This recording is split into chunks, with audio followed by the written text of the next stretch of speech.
आपका बहुत अच्छा क्वेश्चन है कि जो फिनाइल बॉल टेक्नीशियन एसोसिएशन हो रहा है उसमें किस तरह का इक्विपमेंट बनेगा, इससे लोगों पर क्या फायदा होगा। तो इसमें मुझे ये कहना है कि डायग्नोस्टिक का सबसे पहला टेस्ट होता है वो टीएलसी हीमोग्लोबिन या टीबीसी होता है, जिसके आधार पे ये डिफाइंड होता है उसमें किस तरह का इन्फेक्शन है। उसमें पेट्रेट जैसे आपने देखा डेंगू में और आज के दिन में कोई भी वायरल फीवर आता है 15 कोई भी फीवर 8-10 दिन रह जाता है तो पेटलेट ऑटोमेटिक लेस देन 50,000 हो जाती है। तो पेटलेट का बहुत बड़ा इंपॉर्टेंस होता है कि उसमें पेटलेट चढ़ाना है नहीं चढ़ाना है।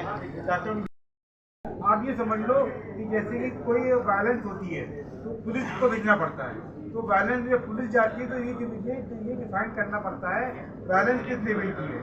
थाने की पुलिस से काम मिलेगा कि पूरी पीएससी जाएगी कि पूरा कितनी पुलिस जाएगी। उसी प्रकार में बॉडी में कोई भी इन्फेक्शन होता है तो WBC काउंट और न्यूट्रोफिल काउंट बढ़ जाती है। जब ये बढ़ जाती है तो उस टाइम डॉक्टर को ये डिसाइड करना पड़ता है कौन सी एंटीबायोटिक दें। एंटीबायोटिक का बैलेंस बहुत इंपॉर्टेंट है। यदि हाई डोज की एंटीबायोटिक देती तो वो एंटी रिएक्शन कर जाएगी, लो डोज की एंटीबायोटिक देती तो वो असर नहीं करेगी।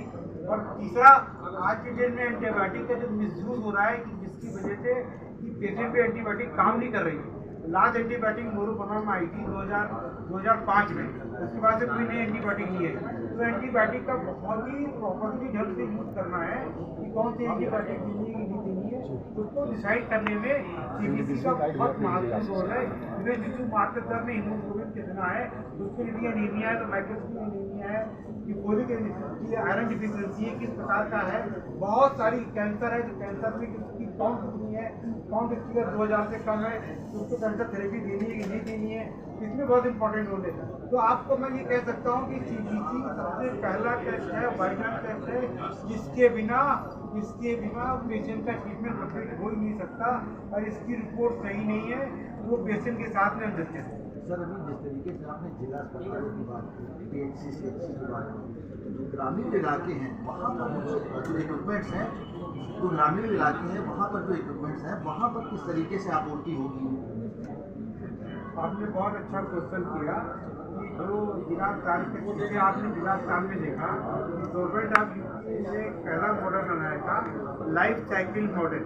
अभी तक आप देखते थे सरकार में क्या होता था, इंस्ट्रूमेंट आते थे, इंस्ट्रूमेंट चलते नहीं थे, उसकी वजह से वैसे ही जीडीपी का हम लोग 1 से 2% दे पाते हैं हेल्थ सेक्टर में।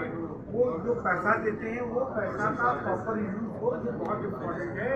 तो जो अभी होता क्या था पहले के टाइम पे कि प्रोक्योरमेंट वाले प्रोक्योरमेंट कर लेते थे कि सोचते थे कि हमें लो प्राइस आ गया, एलवन आ गया, एलवन से मशीन दे दी, लेकिन उस टाइम की रनिंग एंड फंक्शनिंग अप्रोच नहीं थी।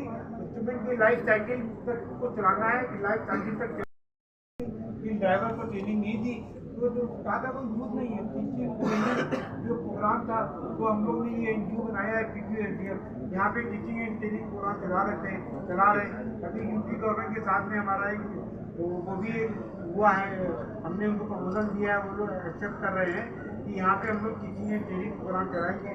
और जो जिला अस्पतालों की जगह पे लोगों को कॉन्फिडेंस बढ़े उसके लिए हम लोग NABL का सर्टिफिकेशन करा रहे हैं। ज़्यादातर जिलों में NABL हो चुकी है और NABL प्रोटोकॉल अपना रहे हैं। NABL का मतलब ऐसा होता है जो काउंसिल ऑफ इंडिया सर्टिफिकेट होती है, उसकी रिपोर्ट 80 कंट्रीज में मान्य होती है।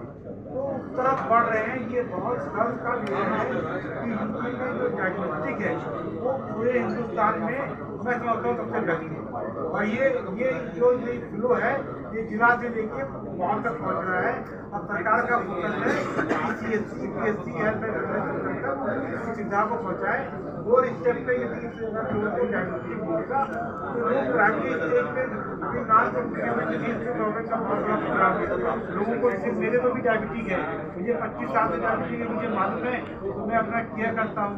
गाँव में क्या होता है जैबिटीज हो जाती है, लोग केयर नहीं करते, सोचते हैं थके हुए हैं कौन जाए जिला अस्पताल, तो उस चक्कर में जब वो 3rd स्टेज में पहुँच जाते हैं तो आते हैं।